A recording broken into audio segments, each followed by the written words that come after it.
Hey, everybody. You've reached Elizabeth and Joanne with World's Cup of Joe. Awaken your soul. Welcome. If you are new to our channel, we are here to help you in your twin flame journey, teach you about balanced energy, the energy that draws in your twin flame. Both Joanne and I are both in permanent relating experiences with our twin flames. We've been through it all, the dark night, the separation, and we have learned how to balance this energy, and our people don't leave. And that's what we're here guiding you to learn as well. So today we want to start off. We got this awesome message from one of our soul fam that really is getting an opportunity to experience something pretty amazing and going on a retreat to work on learning how to release samskaras. And we got this message from them saying, I realized that releasing samskaras is really a key point to the twin flame journey. And it's something we talk about on this channel all the time. Your journey, your spiritual awakening, which was started, right? Your catalyst was your twin flame, but the journey is really about you. And the journey is allowing you to get to this place where you release the mind and you align to your truest, highest self. But in order to do that, you really have to be able to work. Normally we would just call it triggers, right? But really you would call them samskaras, which are blocked emotional energies that were stored at the time that you experienced the pain. And sometimes samskaras could be good too. They could be good energies. So you have this amazing experience and you hold on to it. You cling to the energy because you don't want to let it go. But either way, you're holding on to these energies that are no longer serving you. And so, Joanne, let's sort of get deep on this topic, because really it is such a key point to really our ascension. And not only our ascension, when you can align and release all the mind energies, what are you doing? You're aligning to soul. And what does that do? It brings in your twin flame. It's all connected. It's all correlated. So let's talk energy, because that's what this is all about. Go ahead, my love. Ooh, I love talking soul. I love deepening ourselves into soul.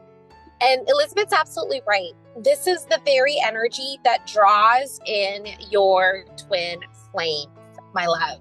This is the very energy that will draw your twin flame in your space. There is no rhyme or reason why they come when you are in that vibration of your soul, because it isn't logic. It is the energy, and it matches that energy. And it's this pure freedom from the blockages you've stuffed inside when you were a child, when you had really good bliss. It's just these things that we use for duality within us that keeps us from aligning with soul and just really being in the now. And so this brought me to the place of in between separation to my person coming back in. And in between those, it was like that borderline of not knowing to do it for myself. It was like, okay, and I think this is like a lot of divine feminines out there. The question is, how the heck do I just get my twin flame back? That's like the number one question. How do I get my twin flame back? How do I get my twin flame back? How do I get my twin flame back? And then like in between those, are they thinking of me right now? I wonder what they're doing right now. And then you go back to, how do I get my twin flame back, right? So there's this like cycle that just keeps going and going and going and going and going. And you get catapulted into your spiritual awakening. You get catapulted into releasing all of these fears and pain inside that needs to be released. And it isn't until you start working through all of those energies inside that are blocked, that are stuffed down, it isn't until you start releasing them through your ability to align with soul, when your person can even be in your space. Because this really came to me when I was in that energy of separation consciousness. He was nowhere to be freaking found. I was stalking the hell out of his social media. I was seeing him post about his brother and like looking normal. And here I was living each day for him and seeing that he wasn't phased at all. And that was like my breaking point of recognizing I have to choose me. I have to align with soul for me. And I have to make sure that I just start living for me again, because I was so addicted to this person that made my life worth living for them. It was like, give me anything to show me that I'm worthy to be in your space. And I think the mind put him in such a pedestal that like my worth of living, my worth of aligning was for him. And so there was this space of I choose me and I start feeling into what soul is, right? And so when you start getting into this space of choosing you, aligning with soul, being with this now moment, there's like these crazy moments of oscillation. And that's what I truly believe are those blockages inside that needs to be released, is like you're one foot into soul and then the other foot of mind trying to hold on to whatever is still stuck inside. It's specific for everybody because we all know that these things come up, right? That we're supposed to release. But what does that really look like?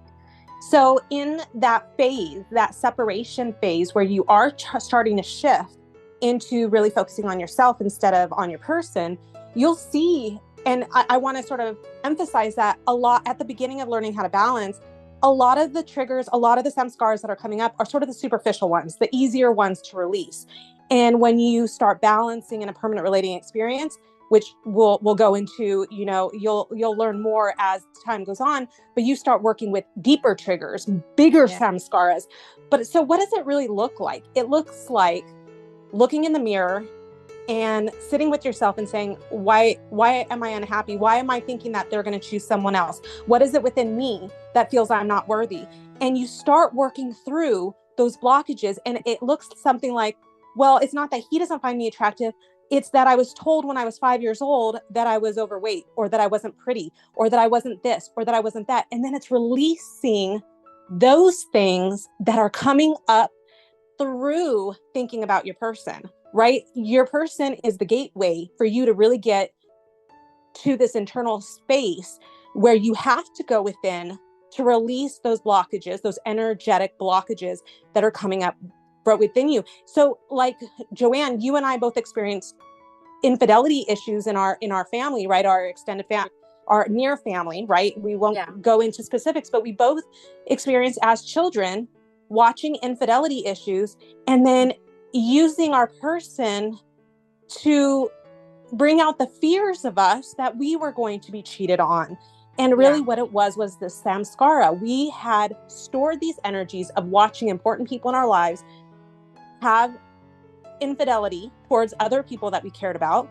And we thought, created limiting beliefs, stored energies that it would happen to us as well. Mm-hmm. That's a release that we had to go through. And that's something that we sort of went through even before our person came back into our lives. We had to release those. They were really sort of haunting our connection because like you said, Joanne, you're sitting there stalking everything that's going on and you're creating stories the same way I was creating stories in my head that I would never be good enough and that every single other woman would be. And I would never maintain him because I was never going to be good enough. I think it definitely prevented our union for sure, because why would he want to be in my space when I was surrounded by fear from something that happened to my childhood? Like, why does that have to come between me and my soul? And it wasn't until I was able to recognize that those are not my stories. These are things I took on as a child. These are stories of other people. Until I realized that I have to forgive, right? Forgiveness, my loves, is for you, not for other people. Forgive the things that went wrong, that other people did in my space, and have forgiveness, have acceptance of what is in this moment here. And I'll tell you guys right now, me and Elizabeth, I don't think we have much issues with infidelity, like concerns anymore, you know, like but I think also though, Joanne, energy changes it, right? So no longer are you living in this place of fear, but now you're balanced and you're like, Okay, go for it. Like, who are you going to find better than me? Conscious one versus the subconscious one. There's a totally different energy in how you feel about yourself. So there's this like space between not working on yourself and then seeing all these really crazy things come through you and not seeing progress in your journey. I think that's what it is. It's like, I'm not seeing any movement from him, and I'm also not feeling better. And that's where you're sitting with yourself with the pain. And the pain can either be worked on or the pain can be released. And the pain, naturally, it's a natural process. Like, I'm not like, I can't like pinpoint one day I just woke up and I forgave my family for all the infidelity and I just trusted my person infinitely. It became a natural process. You know, it was like, I choose me and I'm never going to let anybody dictate my alignment or take away my ability to align with soul for what happened in the past with my childhood, with my family. And these are the deep-rooted stuff, like deep-rooted stuff. It's painful. It's painful to admit that you experienced pain and that was something that you've kept inside and is now what you're using in your connection as your fear. You know, like, I'm not chosen, someone's going to be better. And this could be for anybody. Your samskaras can be like self-worthiness. It can be not being chosen, especially, you know, with twins, when the energy is just so crazy, they have to go. And a lot of them, you know, they ghost or they block. And this is someone that is such a good person. Like, you start questioning yourself, like, was this real? What the hell's wrong with me? We're, you know, we start labeling them with things that we know isn't who they are because they're just so loving and they're pure unconditional love, which is soul. But samskaras have to be released. If you store them, you're staying in mind. You're keeping those mind energies and you're preventing yourself from aligning to the true you, which is soul, which is your soul purpose in this journey. So that's why these samskaras are so relevant in terms of releasing them. Until you release the samskaras, they're always going to come between you and your person, because your person is going to bring them out of you, and you can either work through them and release them, or you can push your person away with these fears. Hold on. Let's go deeper in that, because I want to, again, give a practical example, and I'll do it for myself. Okay. So when my person and I started living together again after separation, I've told this story before, that one day our goats were downstairs and it was really cold, and he kept them inside, and he slept downstairs in the basement on hard floor with our goats. And what came up for me, a samskara that had come up for me, was he, during separation, had knew that I was in like the most physical pain in my life, which was I had really bad back pain where I couldn't even get out of bed. I needed to be like chairlifted by the by the fire department in order to even get out of bed and go to the hospital. And he left me. Like, he was there, he saw it, and he wasn't bothered, but yet he would sleep on the basement on cold floor for these goats. And so what came up for me was, I'm not important. You don't care about me. Like, if I wouldn't have worked through that trigger and released it, it would have not only pushed him, made him whole, but if I would have stuffed it back down, it would have come up in another way. It would have come up through another trigger. And that's why we say it gets in the way of you and your soul, because it's going to keep coming up until you release it. That energy resurfaces until it's been released. Yeah, it does. And in that moment of separation, so what I was sharing with you guys was during separation and in between bringing them in, I didn't bring them in until I worked through those samskaras. Little by little by little, they started to be released through my ability to work through the pain internally. It was natural to work through them because they were given presence, right? To be able to sit with yourself. And I want you all to try this with your your person, your twin flame. Right now, in this moment now, wherever you are with your person, you can shift through the energy wherever you are.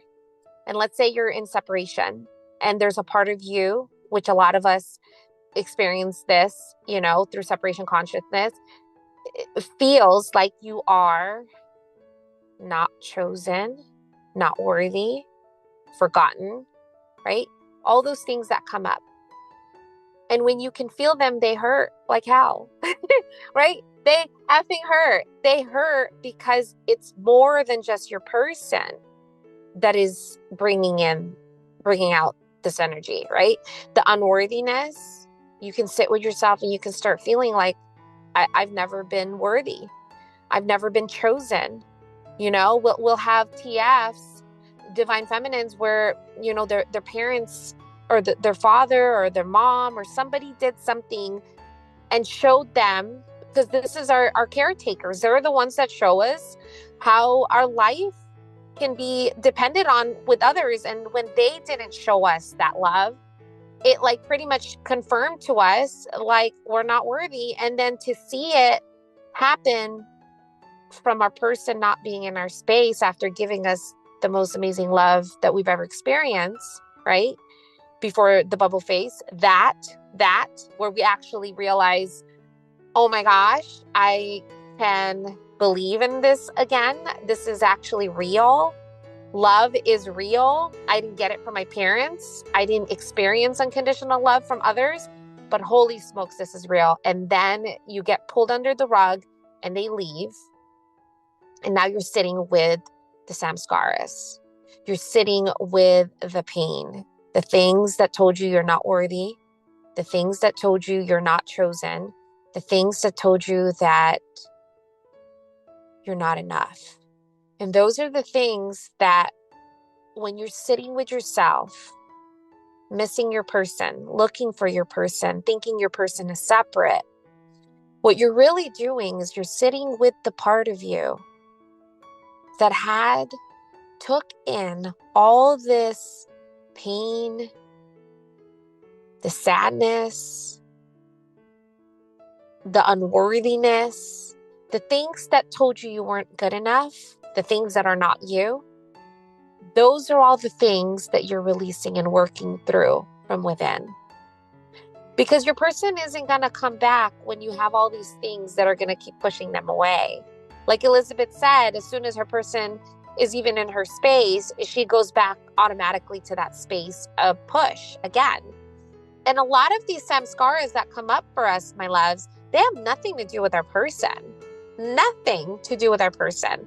And so what really allows me to shift, and this is where I started to see my person more and more, where the separation no longer continued and they just wanted to stay in my space.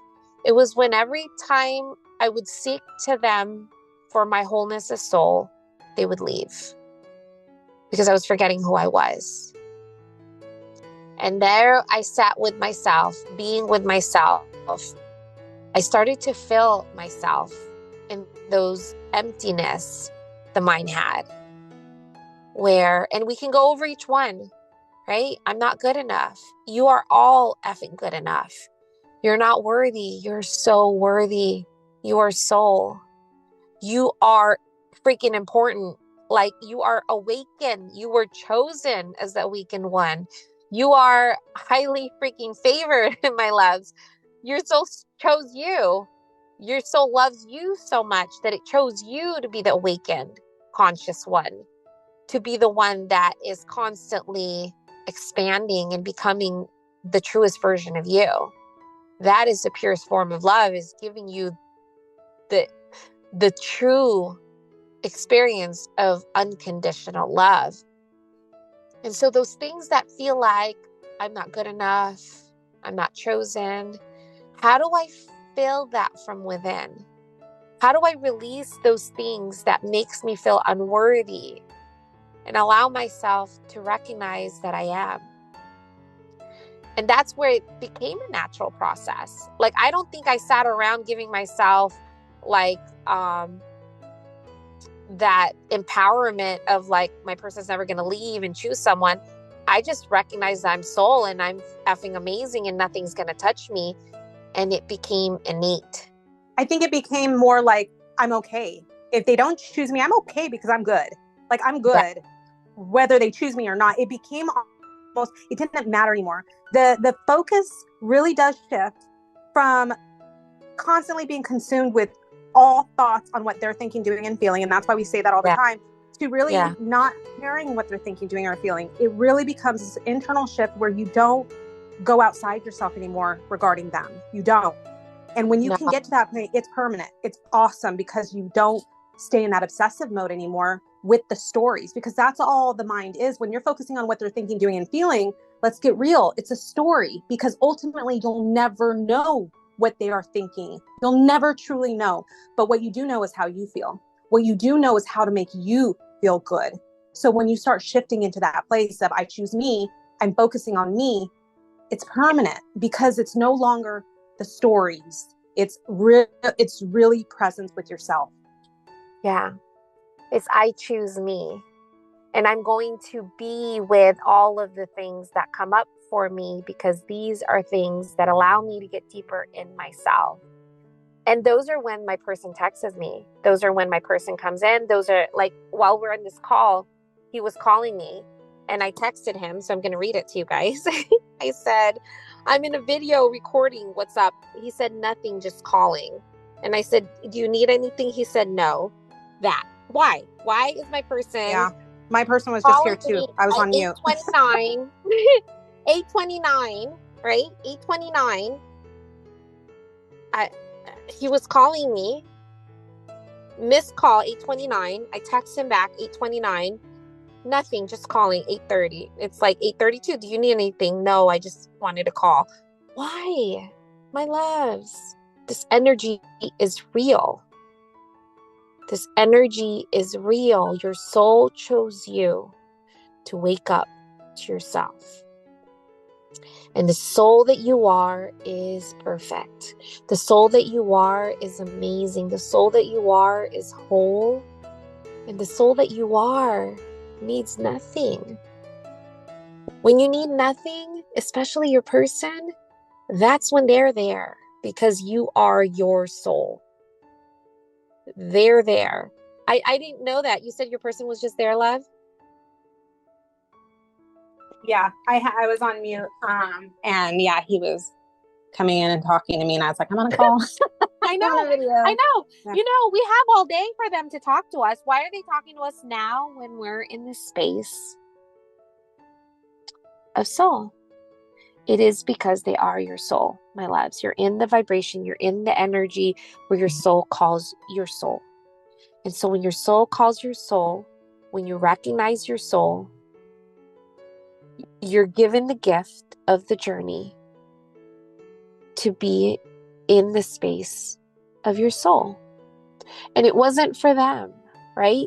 When I told you, when I was going through all the samskaras that were coming up,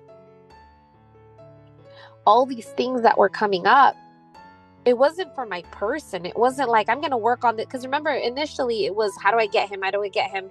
What do I do? What's he doing? What's he thinking? What's he feeling? And it was like, finally, like, dang, F all this stuff. It's not making me feel better. That's when my intent just shifted back to me. I'm not feeling better, and I don't even care what's going on with him anymore. That's when you reach neutrality, and that's that permanent shift where you never worry about what he's thinking. You never worry about what he's doing, what he's feeling. And when you do, they pull, because you're going back to separation consciousness. When you go back to you go back to the true you as soul. They're in your space for no effing reason, right? Both of our people just came to us in our space right now in this moment to share and show you guys this energy is real. And they don't even know why they're contacting us right now when they live with us. Why? They're in this space where they have to come in. And this is our people that are already with us. This isn't just our people. Like, you can look at the comments. People, for no reason, their person just starts wanting to see them, wanting to talk to them, wanting to messaging them. They haven't heard from them in years or months. And out of nowhere, you go within, you align with soul, you start becoming who you are as soul. You start releasing the things that are not you. You start becoming more and more of what you are. And this stuff, the stuff that comes out, it's painful. But when they're out, it's freedom. I'm so thankful that the stuff that happened with my family is never going to touch me and my person. There's still stuff that's inside for other things, and I'm working through them one by one.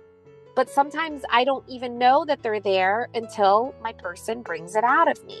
And so that's what I want you guys to do. In every moment when you see yourself falling back into separation consciousness, how do I work through these samskaras, these triggers, these things that I stuffed inside, these core wounds that are just so painful that we don't want to feel them? How do I work through them so that they don't touch not only me and my person, but touch me from being who I really am as soul? Because soul, you, all of you, my loves, when you came into this vessel, when you came into this world, you are pure joy, pure bliss, pure freaking love. And you couldn't stop laughing, right? When you were a baby, you were just pure freaking bliss. It was just love. And then we took on all of these things that keeps us from love. And I think Elizabeth, like, she just had a breakthrough today, and she was just like, I'm going to choose joy. Because there's all these triggers and there's all these samskaras that are going to keep coming up. Had nothing else, worthiness issues and being good enough issues, all these things that are, again, you didn't receive or felt whole with growing up. You were not that pure joy anymore when you start having to release these things that took your joy away. Because joy is our natural state. Choosing love is our natural state. But then these things that come up are so, like, painful. It's painful. It's really painful to admit, like, our parents, you know, or anybody did these things to us and we just stuffed it down. So of course it's going to be painful for us to take them out. It's going to be painful for us to take them out when we're being faced with them one by one to have to work through. And it feels like a roller coaster sometimes, because you're like laughing, sometimes you're crying, and sometimes you're back on the floor again, and sometimes you're laughing again, and sometimes you're ugly crying. It's like, which things is coming through me right now that needs to be released? When you go through these things inside, you get into your core of soul, which is that state of neutrality, the state of peace, the state where you don't have any preferences, expectations, or judgment of your soul, because that's what soul is. And that's the exact state and space where your person is there. This is the gift of the journey, my loves. I know it's like, it feels like it's hell. It's our version of hell, because it's almost like a battlefield internally. It's an internal battlefield inside, right? Because they are you.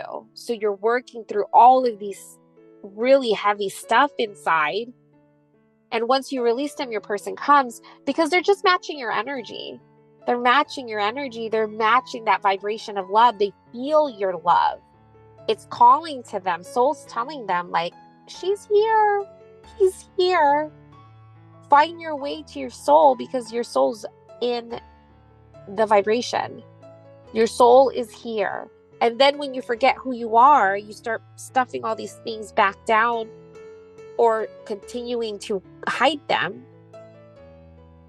You've now covered that ability, that veil of your soul to see itself, where your person can just call you and come in, and it's natural. It's natural. There's not even a reason for them to come. Majority of them, when they come in, they just come in because the energy is right. And so this everyday battle, internal battle within us, it's ongoing. This is ascension. This is becoming who you are. The more you become who you are, the more you are receiving all that you are. And that includes not only peace, love, joy, but your twin flame. Man, this was so deep. This was so freaking deep. And we always talk about this stuff with you guys, but I don't think we ever got this deep, love, where we really just broke it down to where how your spiritual awakening and how your spiritual journey and your ability to work through your triggers and samskaras and pain inside is all part of your ability to get deeper in yourself and deeper in your connection. It's all correlated. It's all tied together. This is why we say you've got to be honest with yourself. Like I love when we talk to clients and they're honest with themselves, and you can feel it because there's the shifts that occur when you're honest with yourself. Like those that are like, yeah, I get what I'm supposed to do. I get it. And I can see the mind, and they're watching it, right? Then there's others that they just don't want to get deep with themselves. They don't want to face the truth that it is their energy that is controlling this dynamic. And if you can't face that truth of this connection, you're never going to make progress, because you have to understand that it's your energy that is controlling your connection. So if you can't release the energies that are constantly pushing your person away, then you are going to stay in a state where you're looping. This journey requires hard inner work to bring peace. It really does. But the peace that comes, the life that comes when you are willing to do the work and be honest with yourself is absolutely transformative. Nothing else in your entire life experience will bring you as much joy, peace, and love as really working on your ascension. Yeah. We hope that you all feel these shifts that we share with you, these truths that we share with you, the energy of soul, the union energy of soul. And you can all feel into this as you get deeper in your soul, in your alignment with your soul. This is all part of our spiritual journey, my love. This is part of our journey. This is our twin flame journey, is getting deeper into who we are. And as a byproduct, our person is there. They're there too. That's why we always say, of course. That's why there's so many people that's commenting and saying their person is there. That's why you can follow people too that say their person's there. You could go back to their past comments and you could see what kind of energy they've been in. I've been feeling so good. I've been aligning with soul. I'm choosing me. Bam. Oh, my person just contacted me. It's all correlated, my love. Everything is correlated based on your energy. We love you guys so much. We hope you have an amazing day. Bye, love. Bye, love.